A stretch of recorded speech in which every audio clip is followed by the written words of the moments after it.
guys, this is Dunia Kita, Our World, My Story. Masih dalam suasana Ramadan, kali ini kita ada story menarik banget tentang dakwah di New York. Yuk langsung aja, check this out.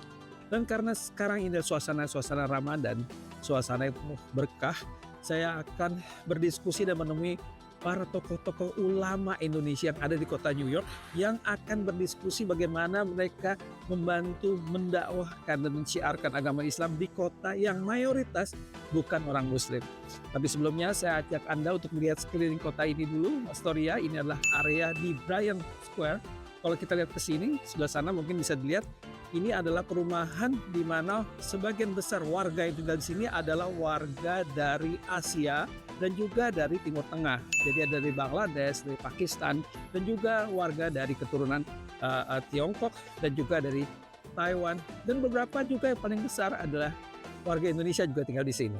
Nah, kalau kita lihat di sebelah sana, ini adalah masjid, yaitu Masjid Al-Hikmah. Masjid ini didirikan pada tahun 1995 dan masjid ini menjadi pusat komunitas warga Indonesia yang ada di kota New York ini untuk bersosialisasi, kemudian menjalankan ibadah, terutama ibadah hari Jumat, sholat Jumat yang selalu rutin setiap minggu, dan juga ibadah Ramadan. Mereka mengadakan sholat taraweh dan juga buka puasa bersama setiap hari. Dan yang menarik, masjid ini ternyata bukan hanya mempunyai jamaah orang-orang Indonesia, tapi masjid ini juga mempunyai jamaah dari berbagai macam negara lain.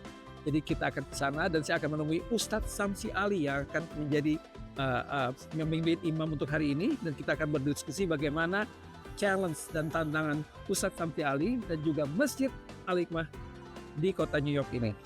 Kita ikut ke sana ya. Yuk. Sudah bisa nyebrang?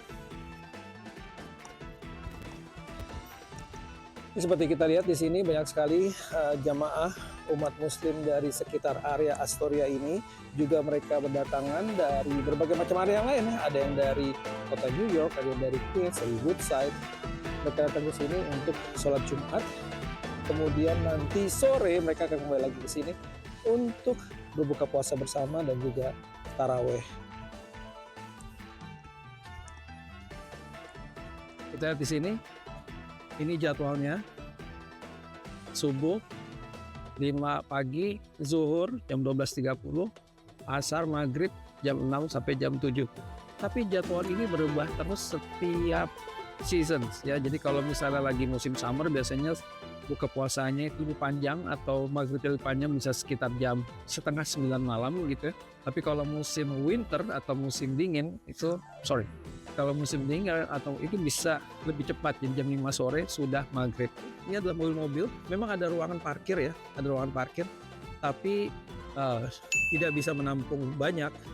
Mungkin ada sekitar 15 atau 18 mobil yang bisa masuk sini.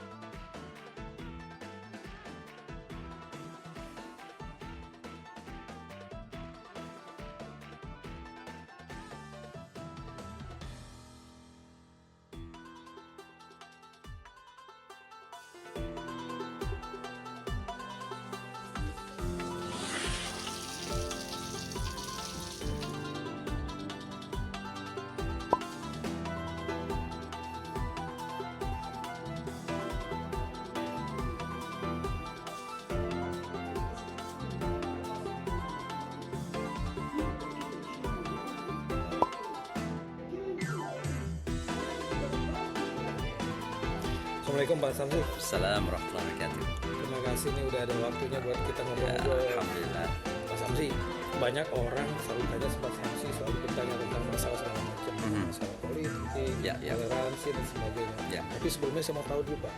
Pak Samsi ini kan khutbah untuk jamaah komunitas yang banyak kan non Muslim. Itu apa sih triknya Pak Samsi? Saya kira pertama tentu kita harus berbicara dari hati dan kejujuran ya. Ada saya itu kalau berbicara apakah khutbah atau ceramah apa saja, itu saya tidak mengarang-arang. Saya biasanya menyuarakan isi hati dan isi kepala saya. Jadi misalnya di khutbah Jumat hari ini saya berbicara tentang bagaimana kesedihan melihat situasi umat yang seolah-olah sudah hilang sense of humanity, rasa kemanusiaan. bagaimana penderitaan saudara kita di Palestina, di Gaza khususnya. Tapi kemudian seolah-olah semua berlalu begitu saja. Di mana rasa kemanusiaan kita? Dan ini yang kemudian saya suarakan. Jadi yang pertama, yang kedua tentu di dalam mengekspresikan rasa kita itu tentu dengan bahasa yang sopan. Dengan bahasa. Nah, bahasa sopan ini kan artinya bahasa yang bisa dipahami oleh orang-orang yang mendengarkan ini tanpa merasa terintimidasi, merasa terusir atau merasa terancam gitu. Nah itu yang selalu kita jaga gitu. Nah ya ini di Amerika Serikat kan orang Amerika ini kan logis, ya, rasional. Maka apa yang kita sampaikan itu harus punya argumentasi yang rasional. Jadi harus diterima dengan batas rasional mereka. Gitu. Betul, ya dari rasa batin, ya, dari dalam hati kita, jangan diada-ada. Tapi kemudian kita sampaikan dengan bahasa yang sopan dan pada saat yang sama kita berusaha agar jangan kemudian menjadikan orang dalam bahasa agama itu tanfir. Mengusir gitu. Ya. Kan dakwah itu kan mengajarkan ya. Betul, jadi jangan sampai kita merasa mengajak tapi ternyata mengusir. Kenapa? Karena bahasa yang kita pakai pertama bahasa yang tidak logis, kedua bahasa yang menakutkan, mengancam. Nah ini yang selalu masalah. Pak Samsi kan kalau saya dengerin Pak Samsi udah bertahun-tahun Pak. Itu kan selalu ada perumpamaan dan selalu lokal Pak. Saya lihat kayak tadi waktu memberikan ceramah itu kan memberikan contoh kota New York misalnya. Itu emang perlu sekali Pak. Itu ada kedekatan dengan umat.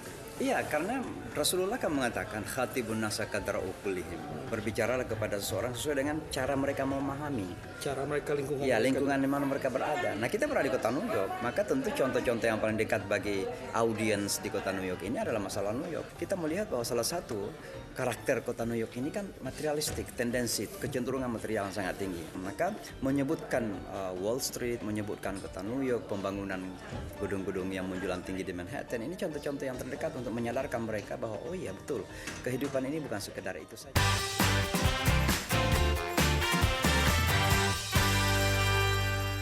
Kembali lagi di dunia kita, Our World My Story, masih di Masjid Al-Hikmah New York.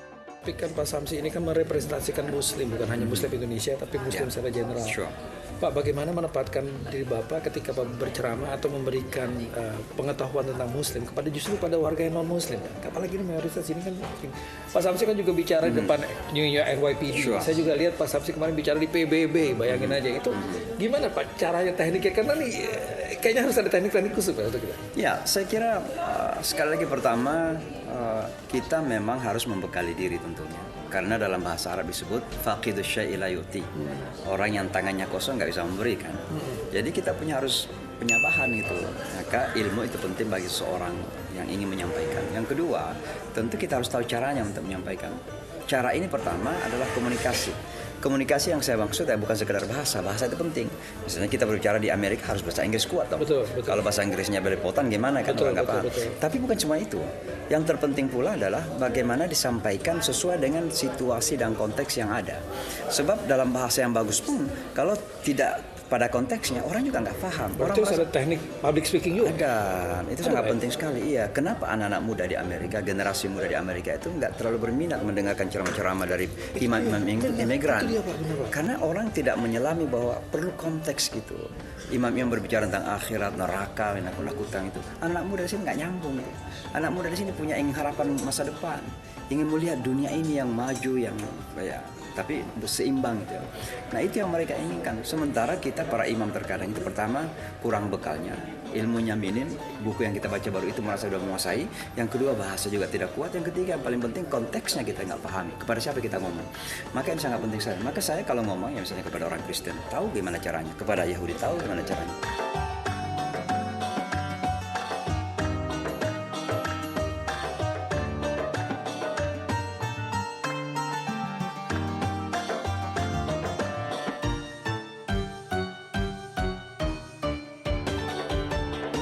Pak Samsi ini kan bulan Ramadan, ada yang mau disampaikan nggak buat pemirsa kita, pendengar podcast, apa yang mau disampaikan? Apa pesan Pak Samsi untuk bulan Ramadan? Ya saya kira yang paling penting adalah kita pergunakan bulan Ramadan ini sebagai bulan introspeksi. Ya, karena bulan Ramadan ini jangan sampai hanya berlalu dengan amalan-amalan ritual yang banyak, kemudian kita menghitung-hitung pahala gitu. Ya itu penting supaya kita timbangannya akhiratnya nanti bisa masuk surga gitu ya. Tapi sebelum kita di surga sana, mari kita bikin surga dunia itu dalam bentuk apa? kita kembali menata diri kita. Ya. Salah satunya itu adalah hati kita, jiwa kita semakin bersih, sehingga kita lebih bisa membangun hubungan sosial secara baik dengan sesama. Gitu ya. Apalagi keadaan dunia sekarang ini yang tidak baik-baik saja. Betul. Termasuk di Indonesia saya kira sedang tidak baik-baik saja. Maka diperlukan hati yang bening untuk bisa menata semua itu. Maka pergunakanlah bulan Ramadan ini sebagai syahrul muhasabah, bulan introspeksi untuk melakukan apa kekurangan kita, mari kita perbaiki. Apa yang perlu kita tambah, kita kembangkan. Tapi intinya adalah jangan sampai dibatasi hanya sebagai bulan ritual saja. Bulan ritual. Mas Samsi, untuk yang terakhir nih, Pak Samsi ini kan udah seperti tokoh dan menjadi simbol ya bagi para ustadz juga, generasi ke depan, generasi anak-anak muda juga untuk melihat. Pak, ada nggak sih tips bagaimana, Pak Samsi itu udah ceritakan, tapi ada nggak sih tips singkat saja Pak Samsi, bagaimana menjadi ustadz yang bisa diterima di dunia internasional? Simpel aja, apa aja? Ya, saya kira pertama adalah harus membangun rasa self-confidence. Self-confidence, nomor Ya, satu. karena salah satu penyakit kita minder. Minder karena bahasa, bukan Bukan hanya bahasa saja. begitu ketemu orang asing atau gimana? Masalah minder ini kan mentalitas, kejiwaan. Kejiwaan. Dan itu pernah terjadi, jangankan di kalangan para ustadz saja, di kalangan yang lain-lain, semuanya diplomasi kita misalnya. Terkadang kita minder dengan sesama Malaysia aja, kadang ada rasa minder itu. Minder itu begitu ketemu udah. Ya, merasa nggak mampu, merasa sudah kalah sebelum dikalahkan. Itu Jadi kita harus membangun kepercayaan bahwa yes we can, kata Barack Obama itu. Ya, Yes, itu yang pertama. self-confidence. Nah tentu rasa percaya diri ini bukan buta, harus dipersiapkan, termasuk misalnya dengan bahasa. Kalau mau berkarya di dunia internasional ya harus kuat bahasa Inggrisnya, bahasa Arab kalau mau dunia Arab. Kalau mau ke Jepang bahasa Jepang, kalau mau ke Cina bahasa Cina, kan begitu. Nah itu sangat penting sekali. Salah satu kekurangan kita. Syukurlah sekarang bahwa anak muda kita bahasa Inggrisnya udah lebih baik. Ya, bagus ya, diploma kita bahasanya bagus ya. Tapi ada masa-masa di masa lalu di mana bahasa kita kurang. Mungkin karena kita terlalu fokus kepada nasionalisme kita, Keindonesiaan kita itu. Dan juga di luar negeri terkadang pergaulan kita dibatasi antar kita juga. Saya barangkali salah satu dari sedikit imam yang mengimami atau memimpin komunitas yang non background saya.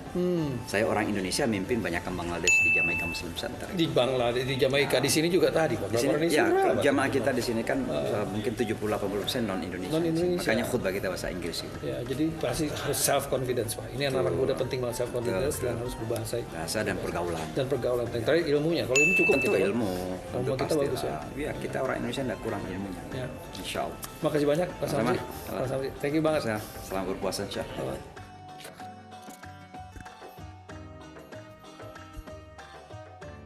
Di pintu keluar masjid ini ada berbagai macam informasi yang bisa diambil dan dibaca oleh para jamaah yang datang ke masjid ini. Salah satunya adalah kita bisa mengambil informasi tentang jadwal Ramadan. Ini ada jadwal Ramadan mulai dari imsak, zuhur sampai ke Isya. Sholat Isya, dan juga ada informasi tentang haji, yaitu bagaimana untuk ikut haji di New York, dari New York ke Madinah atau Mekah. Dan ini harganya juga beragam, antara $3.000 sampai $5.000 untuk ikut umroh, tergantung apakah mau ikut ekonomi atau ikut eksklusif. Itu cerita saya untuk dunia kita, Our World, My Story.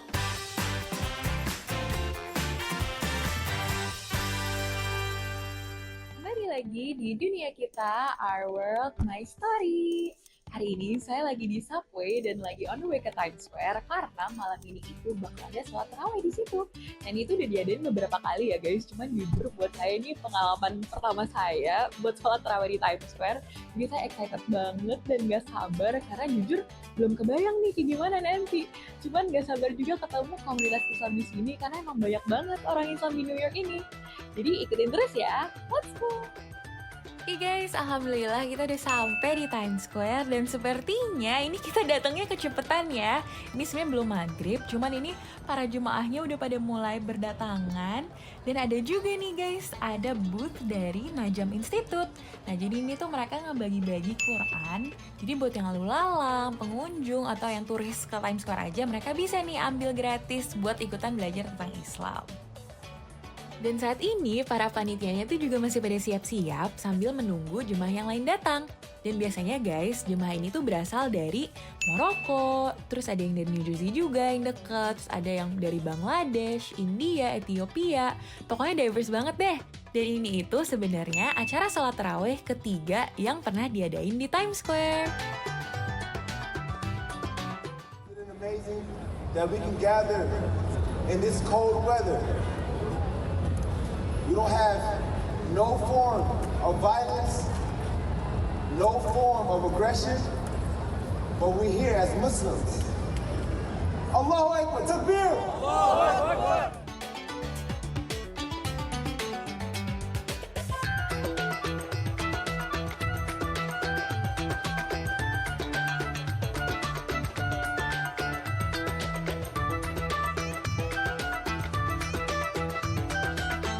Terus kita bisa-bisanya di sini salah satu jemaahnya ada orang Indonesia juga. Ini saya ketemu sama Ibu Nia.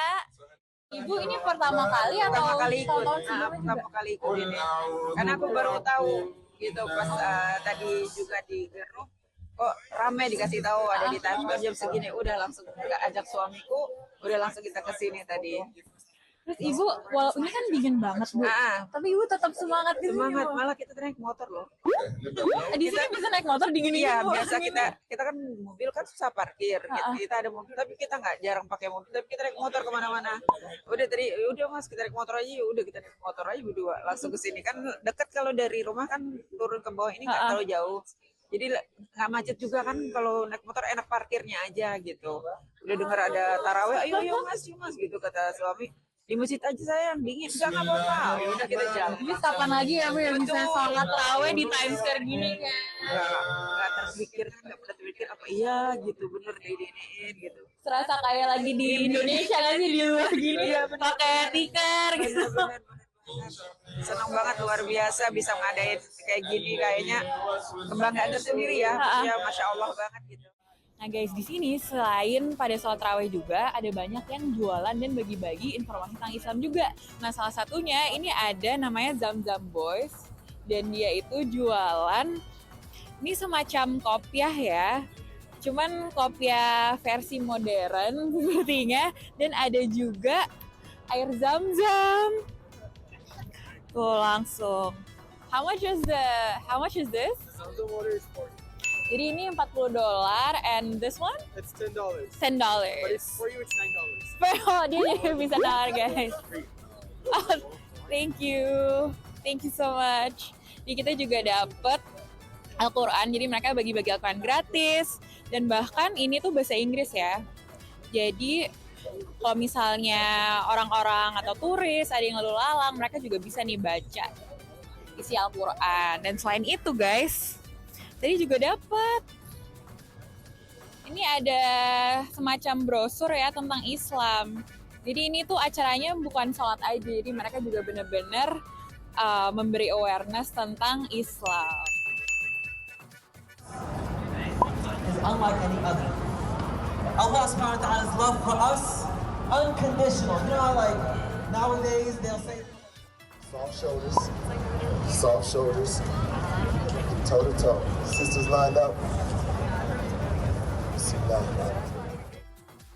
Guys, kita semakin dekat ke waktu sholat tarawehnya dan ketemu lagi ada ibu ini dari Jakarta ya Bu ya? Assalamualaikum Mbak Nadira.